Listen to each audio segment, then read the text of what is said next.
Assalamualaikum warahmatullahi wabarakatuh. Selamat pagi anak-anak semua. Kita berjumpa lagi ya dalam pelajaran IPS. Nah, untuk pertemuan hari ini, Ibu akan menjelaskan tentang kegiatan produksi, ya. Oke, silahkan disiapkan buku IPS-nya. Kemudian bisa kalian buka halaman 144. Oke, sudah dibuka semuanya ya. Nah, kalau sudah, mari kita mulai di pembahasan yang pertama. Nah, sebelum itu, kalian pernah mendengar kata produksi? Pasti pernah ya. Ya, produksi adalah kegiatan orang atau lembaga menciptakan, menambah, dan mempertinggi nilai guna barang atau jasa. Ya, itu adalah pengertian dari produksi. Contohnya, misalnya Ibu Ratna membuat kue kering dengan menggunakan telur, tepung terigu, dan gula pasir sebagai bahan bakunya. Di sini Ibu Ratna memproduksi kue ya, karena bahan bakunya seperti tadi. Itu contohnya, bisa dipahami ya. Nah, yang selanjutnya, apa itu produsen? Kalau tadi produksi, nah sekarang produsen. Produsen adalah orang atau lembaga yang melakukan produksi. Kalau produksi adalah kegiatannya, kegiatan membuat barang. Kalau produsen itu orang atau lembaga yang melakukannya. Jadi bisa dilihat ya perbedaannya, bisa dipahami ya semuanya. Oke, selanjutnya, apa itu tujuan dari produksi? Tujuan dari produksi adalah menghasilkan barang dan jasa untuk memenuhi kebutuhan hidup. Ya, jadi karena tadi ada proses pembuatan, nah tujuannya berarti untuk bisa digunakan, bisa menghasilkan barang atau jasa. Nah, oke, di sini ada bidang-bidang produksi. Bidang-bidang produksi itu ada beberapa contohnya ya. Ada bidang produksi ekstraktif, bidang produksi agraris, bidang produksi industri, bidang produksi perdagangan, dan bidang produksi jasa. Untuk yang pertama, kita membahas bidang produksi ekstraktif. Ya, bidang produksi ekstraktif ini adalah bidang produksi yang mengambil kekayaan alam yang telah tersedia. Jadi yang sudah tersedia kemudian diolah ya. Contohnya di sini sudah ada mengambil ikan di laut, menggali pasir di sungai, bisa juga mengambil barang tambang yang berada di perut bumi. Jadi ini contohnya. Jadi kita mengambil kekayaan alam yang sudah tersedia. Jadi tidak diolah, tinggal diambil ya. Ini adalah bidang produksi ekstraktif. Kemudian ada bidang produksi agraris. Bidang produksi agraris adalah bidang produksi yang mengolah alam untuk menghasilkan barang baru. Jadi alam yang tersedia diolah dan kemudian menghasilkan barang baru. Contohnya di sini banyak ya, petani yang bercocok tanam untuk menghasilkan buah dan sayur. Kemudian ada peternak yang menghasilkan ternak baru, susu dan telur. Kemudian juga bisa penambak ikan untuk menghasilkan ikan. Nah, jadi kalau agraris ini kita mengolah alam. Alamnya diolah ya untuk menghasilkan suatu barang yang baru. Oke. Nah, untuk yang ketiga itu ada bidang produksi industri. Bidang produksi industri adalah bidang produksi yang mengolah atau mengubah bentuk suatu bahan menjadi barang lain. Contohnya, mengolah kulit binatang menjadi tas atau sepatu, kemudian mengolah gandum menjadi roti, serta mengolah kain menjadi pakaian. Jadi di sini pada dasarnya ya, kalau industri ini mengolah suatu barang ya, bahan mentah kemudian diolah untuk menjadikan barang baru ya, barang lain. Ini adalah pengertian dari bidang produksi, bidang produksi industri. Oke. Nah, yang keempat itu ada bidang produksi perdagangan. Bidang produksi perdagangan adalah bidang produksi yang melaksanakan kegiatan produksi dengan menjual atau membeli barang jasa tanpa mengubah bentuk terlebih dahulu. Contohnya, warung menjual makanan dan minuman, butik menjual pakaian, kemudian ada toko elektronik menjual TV atau kulkas. Jadi kalau perdagangan itu hanya tempatnya aja ya. Jadi tempatnya aja untuk melakukan kegiatan produksi. Jadi tidak mengubah bentuk. Jadi yang makanan ya dijual makanan, alat elektronik juga dijualnya alat elektronik, begitu ya. Nah, oke, yang kelima ada bidang produksi jasa. Bidang produksi jasa adalah bidang produksi yang bergerak dalam bidang pelayanan. Nah, di sini ya, pelayanan.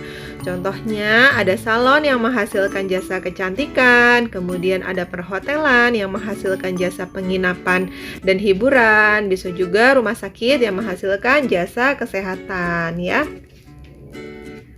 Nah, jadi kalau jasa ini kita mendapatkan hasilnya bukan ya yang pasti kalian tahu ya, bukan barang tapi berupa jasa.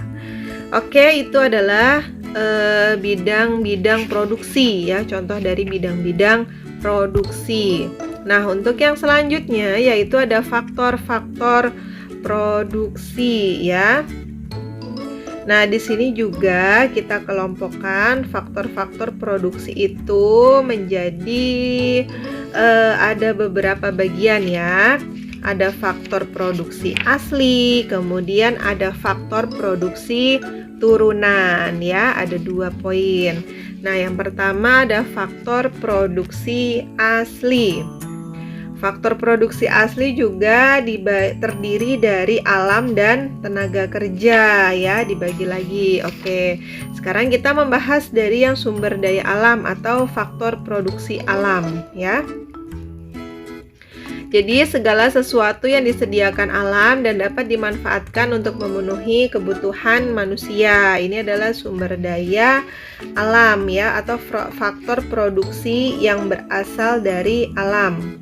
Faktor produksi alam, contohnya bisa angin, sinar matahari, hutan, air, serta laut dan isinya. Itu adalah faktor produksi alam. Kemudian yang selanjutnya ada faktor produksi tenaga kerja ya.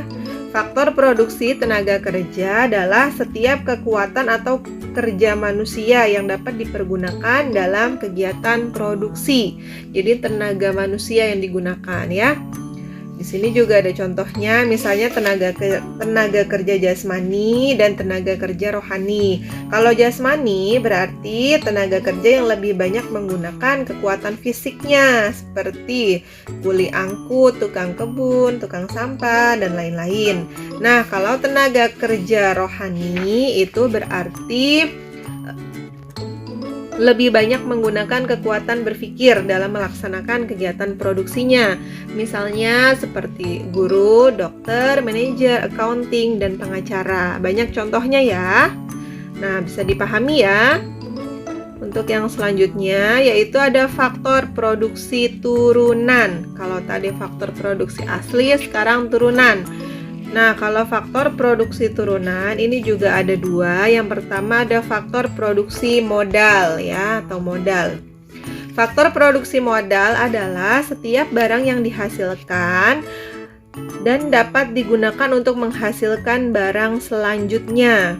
Jadi faktor produksi ini berfungsi sebagai alat untuk memperbesar produksi ya. Jadi untuk modal usaha gitu ya, faktor produksi modal ini. Kemudian selanjutnya ada faktor produksi kewirausahawan ya. Jadi kemampuan dan keberanian menanggung resiko dalam mengelola usaha produksi. Jadi di sini ada faktor produksi yang memiliki keahlian-keahlian ya, kewirausahawan ini. Oke ya. Bisa dipahami ya sampai sini ya. Nah, kemudian di sini juga ada faktor-faktor yang mempengaruhi produksi. Ini juga dibagi menjadi 4. Yang pertama ada tujuan kegiatan produksi. Kemudian yang kedua adalah besarnya modal yang dimiliki. Yang ketiga, kemajuan teknologi yang dimiliki. Kemudian ada kondisi perekonomian. Nah, di sini kita bahas satu persatu ya. Faktor-faktor yang mempengaruhi produksi. Yang pertama, tujuan kegiatan produksi. Tujuan kegiatan produksi menjadi faktor utama yang menentukan jumlah dan jenis barang yang akan diproduksi. Jadi di sini pada dasarnya kegiatan produksi ditujukan untuk memenuhi kebutuhan masyarakat banyak dan memenuhi pesanan. Jadi produksi massal ya. Jadi contohnya kebutuhan yang dibutuhkan oleh masyarakat banyak, ini tujuan kegiatan produksi. Misalnya produksi secara massal itu bisa buku, pulpen, mie instan dan lain-lain ya yang di perusahaan besar gitu. Kemudian kalau yang kedua, besarnya modal yang dimiliki.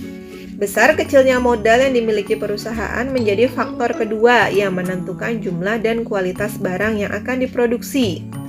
Modal yang besar mempermudah perusahaan untuk melaksanakan kegiatan produksi. Jadi di sini juga mempengaruhi ya. Kalau tadi yang pertama tujuan kegiatan produksi, ini berarti produksinya secara massal atau dalam jumlah yang besar. Ini tujuannya kita memproduksi barang dalam jumlah yang banyak. Kemudian yang kedua ada besarnya modal yang dimiliki. Semakin besarnya modal berarti usaha yang akan kita kembangkannya pun semakin besar ya. Jadi seperti yang tadi sudah Ibu sampaikan, semakin besar modal yang dimiliki perusahaan, maka semakin banyak juga jumlah produksi yang akan dihasilkan dan semakin baik pula kualitas barang yang diproduksi. Ini adalah faktor yang mempengaruhi produksi tersebut. Oke? Dan yang ketiga yaitu kemajuan teknologi yang dimiliki. Kemajuan teknologi yang dimiliki suatu perusahaan turut mempengaruhi jumlah produksi barang dan jasa dalam jangka waktu tertentu ya. Jadi semakin canggih teknologi yang dimiliki, maka semakin banyak pula jumlah barang yang akan diproduksi, begitu ya. Bahkan kualitas produksinya pun akan semakin baik. Jadi di sini teknologi sangat berpengaruh dalam kegiatan produksi. Dan yang keempat, itu ada kondisi perekonomian. Kondisi perekonomian ini juga sangat menentukan jumlah produksi. Ketika kondisi perekonomian sedang baik, maka jumlah produksinya pun akan meningkat karena permintaan akan suatu barang akan meningkat pula ya. Itu adalah faktor-faktor yang mempengaruhi produksi. Nah, kemudian ya, masih ada lagi. Di sini ada usaha meningkatkan produksi. Apa aja sih usaha-usahanya? Ya, ada beberapa, ada 3 ya. Jadi di sini usaha untuk meningkatkan produksi adalah untuk mengembangkan produksi yang kita miliki ya. Pertambahan jumlah penduduk bisa saja menjadi faktor ya. Kemudian semakin majunya teknologi dan ilmu pengetahuan ini juga menjadi faktor tadi ya untuk meningkatkan produksi. Semakin banyak kebutuhan manusia maka usaha kita untuk meningkatkan produksi juga akan semakin tinggi. Nah, ini kita bahas dibagi menjadi ada 3 poin ya, usaha untuk meningkatkan produksi. Yang pertama ada intensifikasi. Intensifikasi adalah cara meningkatkan kualitas dan jumlah produksi dengan mengoptimalkan faktor produksi yang dimiliki ya. Contohnya seperti yang ada di buku juga ada, petani meningkatkan hasil padinya dengan cara memilih bibit unggul, kemudian menambahkan pupuk dan memperbaiki pengairannya. Jadi ini usaha yang dilakukan oleh petani. Kemudian yang kedua ada ekstensifikasi. Ekstensifikasi adalah cara meningkatkan jumlah dan kualitas produksi dengan menambah faktor produksi baru. Contohnya, untuk menambah produksi padi, pemerintah membuka sawah baru dan untuk meningkatkan produksi, misalnya kalau ikan, maka membuka tambak baru. Jadi di sini menambahkan lahan ya. untuk meningkatkan produksi. Dan yang terakhir ada diversifikasi. Ini diversifikasi adalah cara peningkatan produksi dengan menambah jenis produksi. Contohnya tadi, selain menanam padi di sawah, petani juga menanam jagung dan pisang. Jadi hasil produksinya akan semakin beragam ya. Jadi ada 3, kalau intensifikasi itu dengan cara meningkatkan jumlah dan kualitas. Kalau ekstensifikasi itu menambah lahan. Kemudian kalau diversifikasi yaitu meningkatkan produksi dengan cara menambahkan jenis produksinya. Jadi itu perbedaannya ya. Bisa dipahami ya untuk semuanya. Nah, oke.